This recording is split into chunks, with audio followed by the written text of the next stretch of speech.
अस्सलाम वालेकुम, आप सबको ईद मुबारक। चैनल खाना पकाना में खुश आमदीद। आज मैं आपके साथ रेसिपी शेयर कर रही हूँ नमकीन गोश्त की। नमकीन गोश्त तो आपने बहुत बनाए होंगे, लेकिन मैं सिर्फ 2 इंग्रेडिएंट्स के साथ आपके लिए ही नमकीन गोश्त की रेसिपी लेकर आई हूँ, जो यकीनन मेरी गारंटी है अगर आप बनाएंगे तो आपको इसका बहुत मज़ा आएगा और बहुत ही ज़्यादा आपको बहुत डिफरेंट टेस्ट इसका मिलेगा। तो और बहुत आसान भी है इसे बनाना।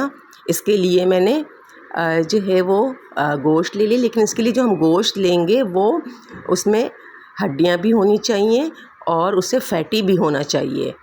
तो मिक्स गोश्त है मेरे पास, यानी बोटियां भी हैं और हड्डियां भी हैं और फैट्स भी हैं, क्योंकि नमकीन गोश्त बग़ैर इस तरह के गोश्त के जो है वो उसका मज़ा नहीं आता है। उससे फैटी होना चाहिए, तभी उसमें वो जूसी बनते हैं और सॉफ्ट बनते हैं। तो ये देखें, क्योंकि अगर हमने इसके लिए बहुत मतलब विदाउट फैट रूखा गोश्त लिया तो वो मज़ा उसका नहीं आएगा, क्योंकि इसमें हम ऑयल का इस्तेमाल बिल्कुल भी, मैं तो बिल्कुल ऑयल का इस्तेमाल इसमें नहीं करूँगी। और वैसे भी इसमें फ़ैट्स का ही इस्तेमाल होता है मोस्टली।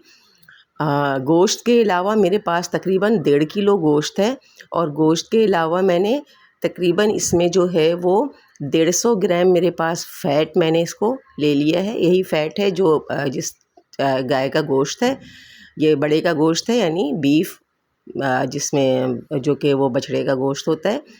और इसके अलावा सिर्फ नमक मैं इसमें इस वक्त ऐड कर रही हूँ।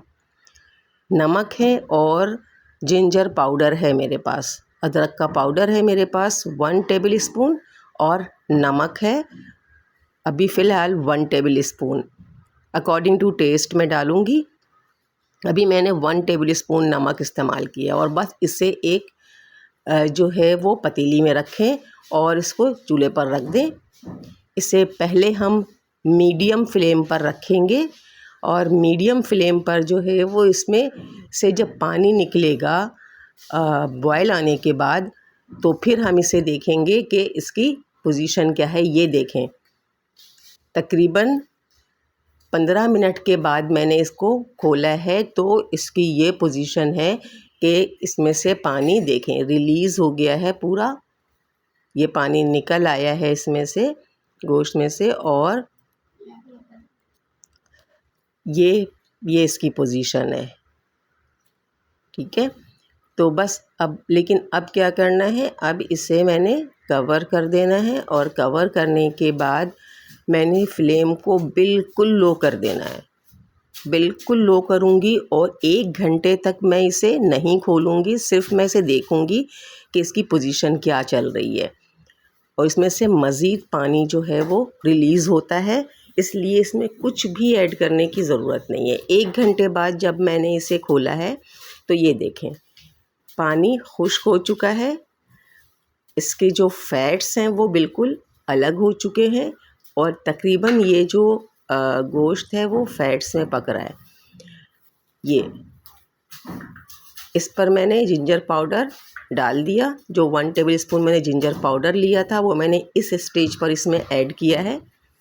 जिंजर पाउडर भी सिर्फ इस वजह से ऐड कर रहे हैं कि इसमें थोड़ा सा डाइजेशन का जो इशू है वो ना रहे, वरना स्मेल तो इसमें कोई भी नहीं होती। इतने क्रिस्पी, इतने मज़ेदार, सॉफ्ट, जूसी ये जो है वो बनते हैं, और इनको जब हम चाहें तो हम इसे स्टोर भी कर सकते हैं। और स्टोर करने की जहाँ तक बात है, तो हम इसे अगर 2 महीने भी आप विदाउट फ्रिज रखेंगे और सिर्फ 1-2 दिन के बाद इसे थोड़ा सा जो है वो इस तरह से पका लेंगे, यानी गरम कर लेंगे, तो कभी भी ये गोश्त जो है वो ख़राब नहीं होगा, कभी भी स्मेल नहीं आएगी। आप अभी गर्मियां हैं तो आप रोज़ाना 1 मरतबा इसे स्टीम पर रख सकते हैं, और स्टीम पर रखने के बाद आप इसे निकाल लें। ये ऐसे ही सॉफ़्ट होंगे, ये बिल्कुल हार्ड नहीं होंगे, ये ऐसे ही सॉफ़्ट होंगे। और अगर आप चाहें तो आप इसे फ्रिज में रख दें, और फ्रिज में तो आप बहुत दिन तक इसे इस्तेमाल कर सकते हैं। जब दिल चाहे आप इसे निकालें। अच्छा, इसके जो फ़ैट्स हैं उसे मैंने स्ट्रेन कर लिया है, लेकिन अगर आप फ्रिज में नहीं, क्योंकि मैं फ्रिज में रख दूँगी, आपने अगर फ्रिज में नहीं रखना तो आप इसे उसी फ़ैट में रहने दें, क्योंकि फ़ैट्स इसके लिए प्रिजर्वेटिव है। और इसमें कोई पानी का चूँकि इस्तेमाल नहीं हुआ है, बिल्कुल पानी के बग़ैर ये नमकीन गोश्त बना है और ना ही कोई इसमें मसाले शामिल हैं। तो बहुत ही लाइट है ये खाने में भी, और कोई प्रॉब्लम नहीं होता कि अगर हम इसे ज़्यादा भी थोड़ा सा खा लें, क्योंकि ईद का मौका है, रोज़ रोज़ तो नहीं खाया जाता। तो बहुत ही मज़ा आता है, बहुत शानदार सी रेसिपी बनती है, ज़रूर ट्राई कीजिएगा। मेरे चैनल को लाइक और सब्सक्राइब कीजिए, बेल आइकन को प्रेस कर दीजिए ताकि आपको आने वाली वीडियोस टाइम पर मिलती रहें। अपना बहुत सारा ख्याल रखिएगा, दुआओं में याद रखिएगा। मिलते हैं नेक्स्ट वीडियो में किसी ऐसी ही रेसिपी के साथ। अल्लाह हाफिज़।